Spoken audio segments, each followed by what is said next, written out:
Hello, my name is Abby Vasquez. I am here today to provide you some information on a strategy we can implement in your child's everyday life so that we're working on total communication and your child's listening skills. We really want to work on this at home as well as in therapy because we are with your child with for such a short time in their week, and so we want to just be strengthening their listening skills outside of these four walls, outside of our time with them, and just continue on working and really strengthening those skills. When we use total communication, we want to focus on providing all sorts of input for your child.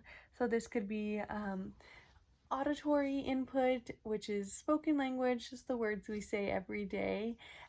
Visual input, this could be signed exact English or ASL. These are just another way that your child can go ahead and process information.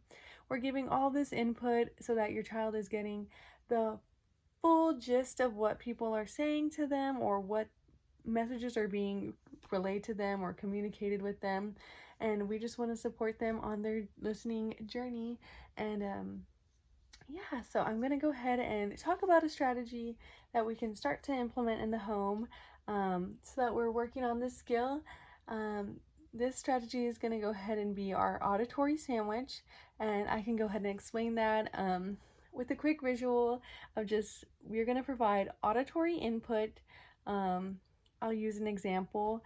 You can say, "Can you close the door?" That's auditory input.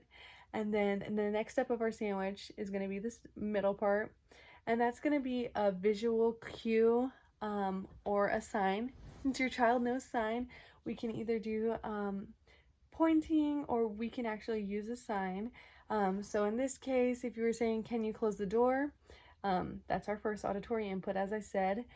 You wait for a moment for the child to see if they're understanding or if they're, moving towards the door, making that next step.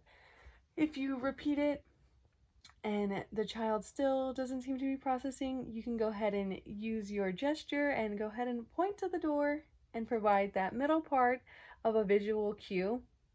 And then once you've pointed to the door, you're going to go ahead and finish that sandwich off with the bottom bread, and that is auditory input again. We sandwich this visual input with two auditory inputs because we really want to focus on listening skills. So we want to say it first auditorily, give the message auditorily first, because we want the child to primarily be working on listening skills. But we also want to support them and provide them other means of understanding and that visual cue. But then we support that visual cue with that last auditory input. So the last thing that the child has in this communication relay, the last thing they have is an auditory input.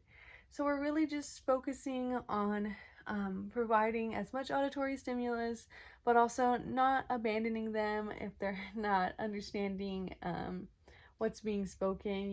It could be scary if you're speaking to them and they're not understanding it. So this is an easy way to slowly and gradually progress to only speaking or only focusing on their listening.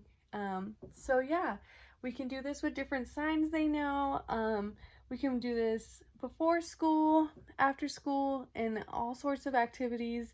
So we can do at the beginning of the morning, go brush your teeth, and then go brush your teeth. That's an easy one. What do you want? Do you want to eat? That's a sign that they may know. Eat. And so your child is having both the auditory input, a visual input, and we're just really trying to strengthen their skills of listening. And yeah, I hope this strategy can help your child as we start moving towards focusing a lot more on listening skills. And I thank y'all for your time. My references was the auditory verbal handout, and the both of them. I know there's two of them and I used both of them. So yeah, I appreciate it. Thanks.